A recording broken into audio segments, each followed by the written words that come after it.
بسم اللہ الرحمن الرحیم۔ ذرا تصور کیجئے، ایک عورت جس کی شادی کو ابھی صرف 4 ماہ گزرے ہوں، اس کے ہاں بچہ پیدا ہو جائے اور شوہر یہ کہہ دے کہ یہ بچہ میرا نہیں، میری بیوی نے میرے ساتھ خیانت کی ہے، تو ایسے الزام کے بعد اس عورت پر کیا گزرے گی؟ ایک طرف شوہر کا الزام، دوسری طرف لوگوں کی باتیں، اور تیسری طرف ایک ایسا معاشرہ جہاں بعض لوگ ظاہری حساب کتاب کو ہی آخری حقیقت سمجھ لیتے ہیں۔ لیکن کیا واقعی 6 ماہ میں پیدا ہونے والا بچہ ناجائز ہو سکتا ہے؟ کیا قرآن مجید نے اس بارے میں کوئی رہنمائی دی ہے؟ اور اگر کوئی شخص صرف اپنے اندازے کی بنیاد پر کسی پاک دامن عورت پر بدکاری کا الزام لگائے تو اس الزام کے بارے میں اسلام کیا کہتا ہے؟ یہ ایک ایسا واقعہ ہے جس میں ہمیں حضرت عثمان غنی رضی تعالیٰ عنہ، حضرت علی رضی تعالیٰ عنہ اور قرآن مجید کی آیات سے ایک عظیم سبق ملتا ہے۔ لیکن اس واقعے کو سمجھنے سے پہلے یہ بات ذہن میں رکھنا ضروری ہے کہ کسی عورت کی عزت کے بارے میں فیصلہ کرنا معمولی بات نہیں، کیونکہ اسلام نے بدکاری کا الزام لگانے کے لیے واضح شرعی اصول مقرر کیے ہیں۔ روایت میں آتا ہے کہ حضرت عثمان غنی رضی تعالیٰ عنہ کے زمانہ خلافت میں ایک شخص آپ کی خدمت میں حاضر ہوا اور اس نے اپنا معاملہ بیان کرتے ہوئے کہا کہ میری شادی کو ابھی 6 ماہ ہوئے ہیں اور میری بیوی کے ہاں بچہ پیدا ہو گیا ہے، لہٰذا مجھے شک ہے کہ یہ بچہ میرا نہیں ہے۔ اس زمانے کے بعض لوگوں کے ذہن میں یہ بات مشہور تھی کہ بچے کی پیدائش کے لیے 9 ماہ کا عرصہ ضروری ہے، اس لیے 6 ماہ بعد بچے کی ولادت کو وہ نکاح سے پہلے کے حمل کی طرف منسوب کرنے لگتے تھے۔ لیکن یہاں اصل مسئلہ صرف ایک بچے کی پیدائش کا نہیں تھا، بلکہ ایک عورت کی عزت اور اس کے مستقبل کا مسئلہ تھا۔ حضرت عثمان غنی رضی تعالیٰ عنہ نے معاملہ سنا اور اہل علم سے مشورہ کیا۔ اسی دوران یہ معاملہ حضرت علی رضی تعالیٰ عنہ تک پہنچا۔ حضرت علی رضی تعالیٰ عنہ نے جب اس معاملے کو سنا تو فوراً اس بات کی طرف توجہ دلائی کہ کسی انسان کے بنائے ہوئے اندازے کو قرآن مجید کی واضح رہنمائی پر مقدم نہیں کیا جا سکتا۔ آپ رضی تعالیٰ عنہ نے قرآن مجید کی وہ آیت پیش کی جس میں حمل اور دودھ پلانے کی مجموعی مدت بیان ہوئی ہے۔ چنانچہ اللہ تعالیٰ فرماتا ہے کہ انسان کی ماں نے اسے تکلیف کے ساتھ اٹھائے رکھا اور تکلیف کے ساتھ اسے جنا، اور اس کا حمل اور دودھ ٹھہرنا 30 ماہ ہے۔ حضرت علی رضی تعالیٰ عنہ نے اس بات کی توجہ دلاتے ہوئے سمجھایا کہ اگر حمل اور دودھ پلانے کی مدت کی مجموعی مدت 30 ماہ ہے اور دوسری طرف قرآن مجید نے بچے کو پورے 2 سال دودھ پلانے کی مدت بھی بیان فرمائی ہے، تو 30 ماہ میں سے 24 ماہ نکالنے کے بعد 6 ماہ باقی رہ جاتے ہیں۔ اس کا مطلب یہ ہوا کہ 6 ماہ میں بچے کی پیدائش شرعاً ممکن ہے، اور صرف 6 ماہ میں ولادت کی بنیاد پر کسی عورت کو بدکاری کا مرتکب قرار نہیں دیا جا سکتا۔ یہ وہ مقام تھا جہاں ایک بظاہر مشکل معاملہ قرآن مجید کی روشنی میں واضح ہو گیا۔ سوچنے کی بات ہے کہ آج بھی ہم کتنی مرتبہ کسی انسان کے بارے میں صرف ظاہری بات، سنی سنائی خبر یا اپنے اندازے کی بنیاد پر فیصلہ کر لیتے ہیں، حالانکہ قرآن ہمیں بار بار تحقیق، احتیاط اور عدل کا حکم دیتا ہے۔ ایک عورت جس پر الزام لگا دیا گیا تھا، اس کے لیے یہ صرف ایک مقدمہ نہیں تھا بلکہ اس کی پوری زندگی کا سوال تھا، اور اگر حضرت علی رضی تعالیٰ عنہ کی بصیرت قرآن کی طرف توجہ نہ دلاتی تو ایک بے گناہ عورت پر انتہائی سنگین الزام لگ سکتا تھا۔ یہی وجہ ہے کہ اس واقعے کا سب سے بڑا سبق یہ ہے کہ دین میں جذبات سے نہیں بلکہ قرآن و سنت کی روشنی میں فیصلہ کیا جاتا ہے۔ اللہ تعالیٰ نے قرآن مجید میں فرمایا کہ اگر کوئی شخص پاک دامن عورتوں پر الزام لگائے اور 4 گواہ پیش نہ کر سکے تو اسے کوڑے لگائے جائیں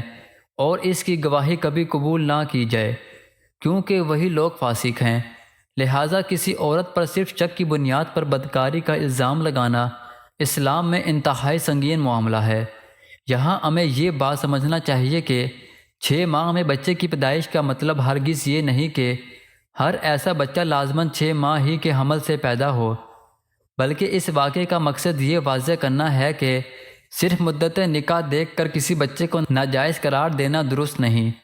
نسب کے معاملات میں بہت احتیاط ضروری ہے، کیونکہ ایک غلط الزام بچے کی شناخت، ماں کی عزت اور پورے خاندان کی زندگی کو متاثر کر سکتا ہے۔ حضرت علی رضی اللہ عنہ نے اسی لیے قرآن مجید کی دونوں آیات کو سامنے رکھ کر مسئلے کی حقیقت واضح کی اور لوگوں کو یہ سمجھایا کہ اللہ تعالیٰ کی کتاب میں ایسے معاملات کے لیے رہنمائی موجود ہے۔ یہ واقعہ ہمیں یہ بھی بتاتا ہے کہ علم کی اصل قدر اس وقت سامنے آتی ہے جب وہ کسی مظلوم کی حفاظت کا ذریعہ بن جائے۔ حضرت علی رضی اللہ عنہ کی قرآن فہمی نے ایک ایسے معاملے میں روشنی پیدا کی جس میں عام حساب کتاب دیکھنے والے کو کوئی اور نتیجہ دکھائی دے رہا تھا۔ اور یہاں ایک بہت بڑا سبق ہمارے لیے بھی ہے کہ جب معاملہ عزت، نسب اور کسی انسان کے کردار کا ہو تو زبان کو روک لینا چاہیے، تحقیق کے بغیر بات نہیں کرنی چاہیے اور اپنی طرف سے شرعی فیصلہ نہیں سنانا چاہیے، کیونکہ بعض الفاظ واپس نہیں آتے، بعض الزامات زندگی بھر کا داغ بن جاتے ہیں اور بعض فیصلے انسان کو دنیا میں بھی رسوا کر سکتے ہیں اور آخرت میں بھی جواب دہ بنا سکتے ہیں۔ اس لیے اگر کبھی ہمارے سامنے کسی کے بارے میں کوئی ایسی بات آئے جس سے کسی کی عزت متاثر ہوتی ہو تو ہمیں فوراً یقین کرنے کے بجائے رک جانا چاہیے، تحقیق کرنی چاہیے اور قرآن و سنت کی طرف رجوع کرنا چاہیے۔ یہی اس واقعے کا پہلا اور سب سے اہم سبق ہے کہ اللہ کی کتاب کے سامنے انسانی اندازے کی کوئی حیثیت نہیں، اور جس معاملے کا تعلق کسی کی عزت اور نسب سے ہو وہاں ایک لمحے کی جلد بازی پوری زندگی کا نقصان بن سکتی ہے۔ آپ ذرا اس واقعے کے اس حصے پر غور کیجئے جہاں حضرت علی رضی اللہ عنہ نے صرف ایک اندازے کو رد نہیں کیا بلکہ قرآن مجید کی 2 آیات کو سامنے رکھ کر پورا معاملہ واضح کر دیا، کیونکہ اصل سوال یہ تھا کہ اگر نکاح کو صرف 6 ماہ گزرے ہوں اور بچہ پیدا ہو جائے تو کیا لازماً یہ سمجھ لیا جائے کہ بچہ شوہر کا نہیں؟ حضرت علی رضی اللہ عنہ نے فرمایا کہ قرآن مجید خود اس مسئلے کی وضاحت کرتا ہے۔ آپ نے ایک دوسری آیت میں یہ بھی بتایا کہ مائیں اپنی اولاد کو پورے 2 سال دودھ پلائیں، جو ان کے لیے دودھ پلانے کی مدت پوری کرنا چاہیے۔ اب اگر 30 ماہ کی مجموعی مدت میں سے 24 ماہ یعنی 2 سال رضاعت کے نکال دیے جائیں تو باقی صرف 6 ماہ رہ جاتے ہیں، اور یہی وہ نقطہ تھا جس سے واضح ہوا کہ 6 ماہ کی مدت میں ولادت شرعاً ممکن ہے۔ لہٰذا صرف اس بنیاد پر کسی عورت کو بدکار کہنا یا بچے کو ناجائز قرار دینا درست نہیں۔ حضرت علی رضی اللہ عنہ کی یہ بات سن کر معاملے کی حقیقت سامنے آ گئی اور حضرت عثمان غنی رضی اللہ عنہ نے اس عورت کے بارے میں اپنا فیصلہ واپس لے لیا، کیونکہ صرف قرآن مجید سے یہ بات واضح ہو گئی کہ حمل کی کم از کم مدت 6 ماہ ہو سکتی ہے، تو 6 ماہ میں ولادت کو جرم کی دلیل نہیں بنایا جا سکتا تھا۔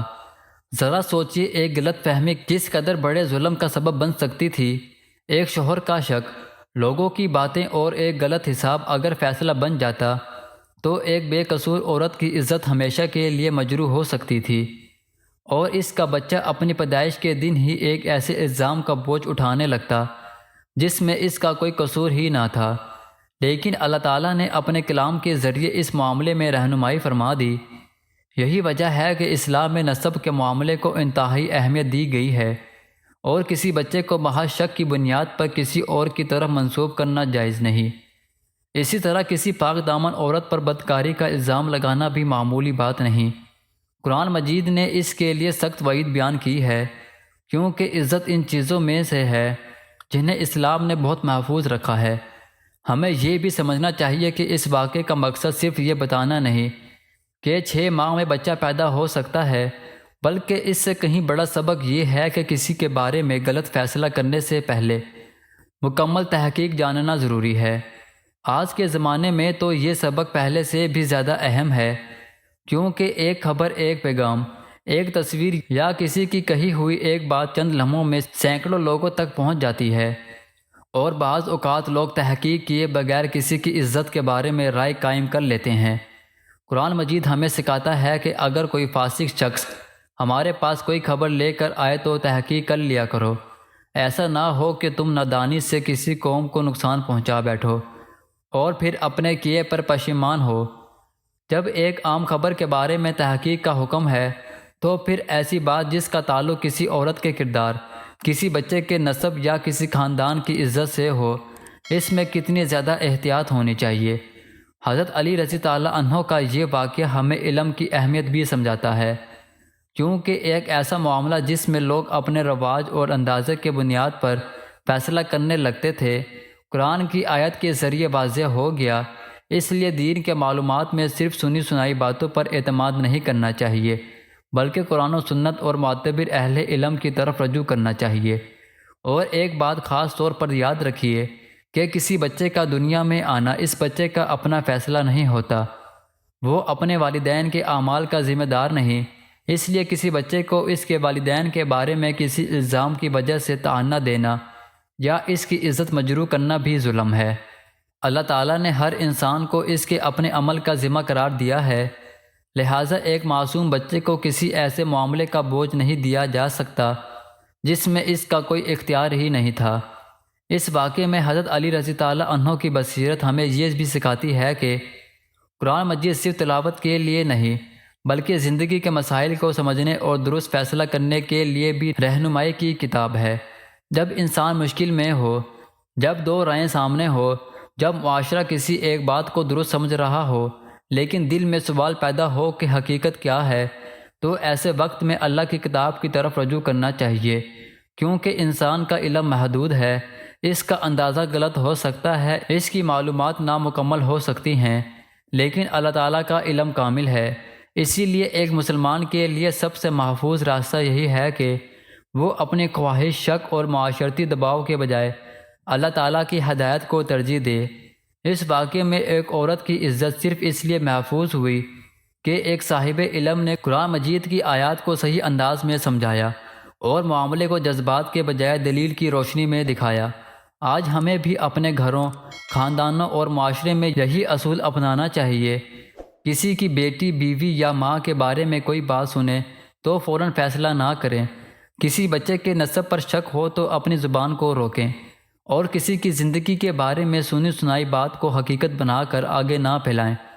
ہو سکتا ہے جس شخص کو آپ قصوروار سمجھ رہے ہوں وہ اللہ کے نزدیک بے گناہ ہو، اور ہو سکتا ہے جس بات کو آپ معمولی سمجھ کر بیان کر رہے ہوں وہ کسی انسان کے لیے زندگی بھر کا زخم بن جائے۔ قرآن ہمیں تحقیق سکھاتا ہے، عدل سکھاتا ہے، حسن ظن سکھاتا ہے اور انسانوں کی عزت کی حفاظت سکھاتا ہے۔ اللہ تعالیٰ ہمیں ایسی زبان عطا فرمائے جو کسی کی عزت نہ چھینے، ایسی عقل عطا فرمائے جو فیصلہ کرنے سے پہلے تحقیق کرے، اور ایسا دل عطا فرمائے جو حق سامنے آنے پر اپنی غلطی ماننے سے نہ گھبرائے۔ اور اگر کبھی کبھار ہمارے سامنے کسی کے بارے میں کوئی ایسی خبر آئے جس سے کسی کی عزت متاثر ہوتی ہو تو ہمیں چاہیے کہ اسے آگے بڑھانے کے بجائے وہیں روک دیں،